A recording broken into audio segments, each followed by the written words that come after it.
சேலம் பேருந்து நிலையத்தில் பயணிகளுக்கு தொல்லை செய்து கொண்டு பணம் கேட்டுக்கொண்டு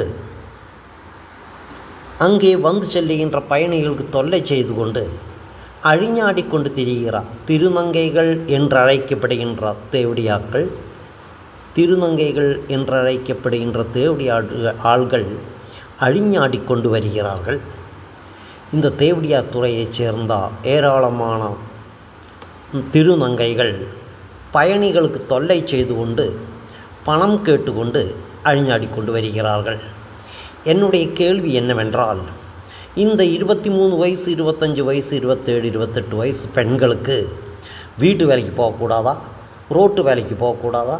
ஒரு காட்டு வேலைக்கு போய் வாழ்க்கையை நடத்தக்கூடாதா? பொழப்பு ஓட்டக்கூடாதா? பிச்சை எடுத்து தான் இவர்கள் வாழ வேண்டுமா என்பதுதான் என்னுடைய கேள்வி.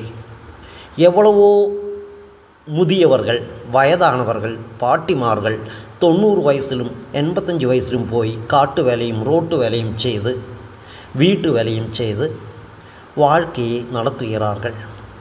கடைசி அந்த காலகட்டத்தில் கூட முதுமையிலும் கூட முடியாத காலகட்டத்திலும் கூட அவர்கள் வீட்டு வேலைக்கும் காட்டு வேலைக்கும் ரோட்டு வேலைக்கும் சென்று வாழ்க்கையை நடத்தி கொண்டு வருகிறார் ஏராளமான முதியவர்கள் நம் நாட்டில் இருக்கிறார்கள். இந்த 20 வயசிலிருந்து சேலம் புது பேருந்து நிலையத்தில் அழிஞாடிக்கொண்டிருக்கிற பயணிகளுக்கு தொல்லை செய்து கொண்டு பணத்தை கேட்டு தொல்லை செய்து கொண்டு வருகிறார். திருநங்கைகளை அடக்க முடியாமல், அவர்களை ஒதுக்க முடியாமல் இருக்கிறார். இந்த திருநங்கைகளை அழிஞாடும் திருநங்கைகளை அடக்கவோ ஒதுக்கவோ துப்பில்லாமல் வக்கில்லாமல் அங்கு வந்து செல்லுகிறார். உண்மையான பயணிகளை தடுத்து நிறுத்தி கேள்விகளை கேட்டு துருவி கேள்விகளை கேட்டு உபதிரவம் செய்து கொண்டு வருகிறார் காவல்துறையைச் சேர்ந்த தேவடியா பசங்கள். அவர்களால் பயணிகளுக்கு தொல்லைத்தானே ஒழிய எந்த நன்மையும் இல்லை. இவர்களால் அங்கு அழிஞாடிக்கொண்டு பயணிகளுக்கு தொல்லை செய்து திரிந்து கொண்டிருக்கிறார். திருநங்கைகளை அடக்கவோ ஒதுக்கவோ முடியவில்லை. இந்த திருநங்கைகள் ஏன் வேலைக்கு போகக்கூடாது?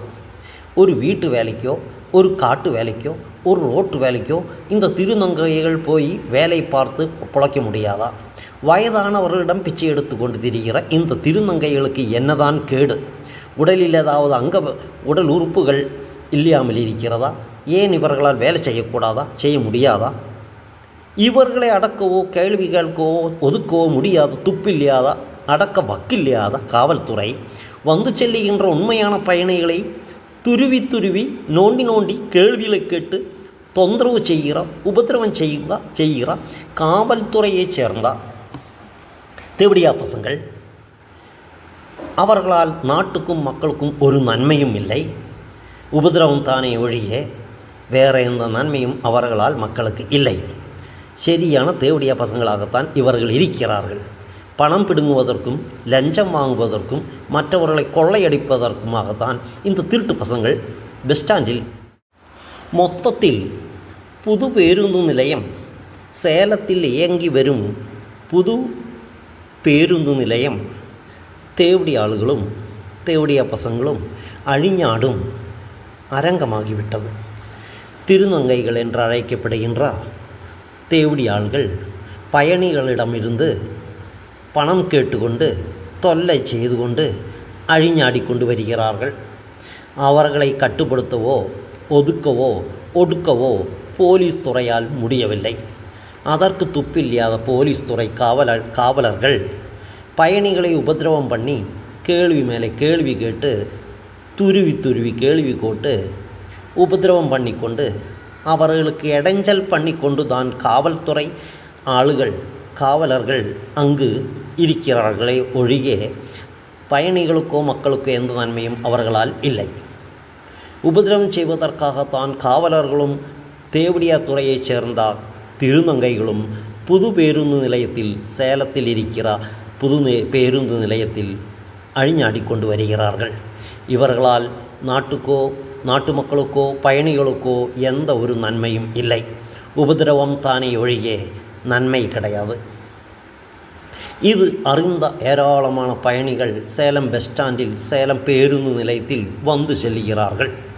இவர்களிடம் அங்கு வந்து செல்லுகிற பயணிகளிடமிருந்து பணம் பறிப்பதும் பணம் பிடுங்குவதும் தான் இந்த திருநங்கைகளின் வேலையும் போலீஸ் துறையைச் சேர்ந்த திருட்டு காவலர்களுடைய வேலையுமாக இருந்து வருகிறது என்பதுதான் உண்மை. இது நாட்டில் இருக்கிற மக்கள், அங்கு வந்து செல்கிற மக்கள் இந்த உண்மையை அறிந்திருப்பார்கள். இந்த காவல்துறை இந்த திருநங்கைகளை அடக்க முடியாமல், அதற்கு துப்பில்லாமல் இவர்களும் அங்கே அவர்களோடு சேர்ந்து திருநங்கைகளோடு சேர்ந்து அழிஞ்சாடிக்கொண்டு வருகிறார்கள். 20 வயசிலிருந்து 30 வயசு வரை இருக்கிற இந்த திருநங்கைகள் ஒரு வேலைக்கு போகக்கூடாதா? இவர்களுடைய உடல் உறுப்புகளுக்கு ஏதாவது கேடு இருக்கிறதா? இவர்களுக்கு என்ன கேடு? எத்தனையோ வயதான முதியவர்கள், மூதாதையர்கள்